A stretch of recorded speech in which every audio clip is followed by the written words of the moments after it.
Greetings in the name of Christ on this Wednesday, July 29th. I'm grateful that you are with me this morning or this evening or whenever you can listen to this.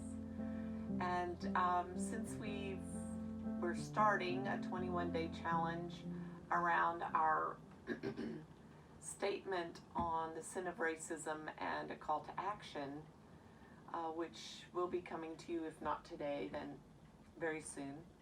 I'm going to remember John Lewis today in a writing by a woman named Cameron Trimble, who sends periodic thoughtful things to me.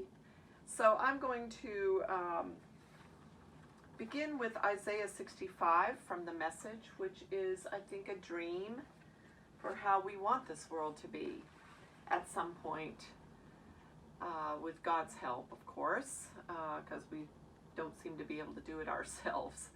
And that this is the dream that we have for all people on this earth. Pay close attention now. I'm creating new heavens and a new earth. All the earlier troubles, chaos, and pain are things of the past to be forgotten. Look ahead with joy. Anticipate what I'm creating. I'll create Jerusalem as a sheer joy, create my people as pure delight. I'll take joy in Jerusalem and delight in my people. No more sounds of weeping in the city, no cries of anguish, no more babies dying in the cradle, or old people who don't enjoy a lifetime. 100th birthdays will be considered normal. Anything less will seem like a cheat. They'll build houses and move in. They'll plant fields and eat what they grow. No more building a house that some outsider takes over. No more planting fields that some enemy confiscates. For my people will be as long-lived as trees. My chosen ones will have satisfaction in their work. They won't work and have nothing of it. They won't have children snatched out from under them. For they themselves are plantings blessed by God, with their children and grandchildren, likewise God blessed. Before they call out, I'll answer. Before they've finished speaking, I'll have heard. Wolf and lamb will graze the same meadow. Lion and ox eat straw from the same trough. But snakes, they'll get a diet of dirt. Neither animal nor human will hurt or kill anywhere on my holy mountain, says God. That's Isaiah 65, 17 through 25. And here are Cameron Trimble's words for today. I've been among the privileged to be with Representative John Lewis on a few occasions over the past few years. During many of the meetings, I listened to him tell a story of when he was a young teen. He would go to visit places like Selma or Birmingham or Montgomery. He would see signs on the building entrances that said whites enter here and blacks enter here. When he went home, he would ask his mother and father why those signs existed. They said, "That is just the way it is. Don't get in the way. Don't get in trouble." But one day he read about Rosa Parks and Martin Luther King Jr. He was inspired on that day to go out into the world and get in trouble. Necessary trouble, good trouble, to change the world. At his core, he believed in the goodness of the human soul. His relentless faith in our capacity to love one another is indeed what has changed the world for good.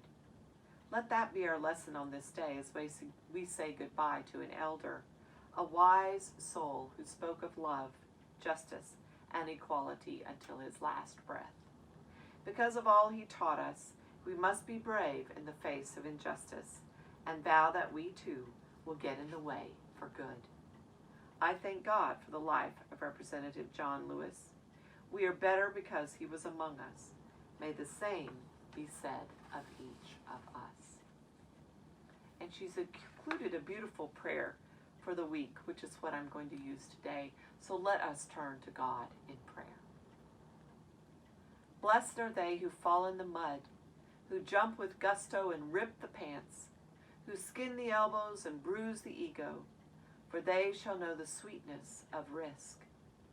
Blessed are they who make giant mistakes, whose intentions are good for impact has injured, whose intentions for good have been injured by impact, who know the hot sense of regret and ask for mercy, for their hearts will know the gift of forgiveness.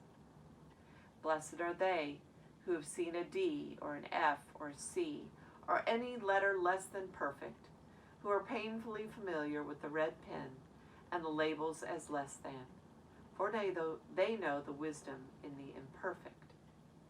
Blessed are they who try again, who dust off, who wash up, who extend the wish for peace, who return to sites of failure, who are dogged in their pursuit, for they will discover the secret to dreams. Blessed are they who refuse to listen to the naysayers, for their hearts will be houses for hope. Blessed are they who see beyond the surface of another, for they will be able to delight in the gift of compassion. And blessed are they who stop running the race to help a fellow traveler, who pick up the fallen, who stop for injured life, for they shall know the kindness of strangers. Blessed are they who wildly, boldly abandon winning, for they shall know the path of justice. And blessed are we, gracious God, who pray the prayer of the one who spoke these blessed words to us. Our Father, who art in heaven, hallowed be thy name. Thy kingdom come, thy will be done, on earth as it is in heaven. Give us this day our daily bread, and forgive us our debts, as we forgive our debtors. And lead us not into temptation, but deliver us from evil. For thine is the kingdom, and the power, and the glory forever. Amen. Let us dream of a world where all are connected and truly love one another, as John Lewis showed forth for us. And maybe we'll be some of those who might get into a little trouble.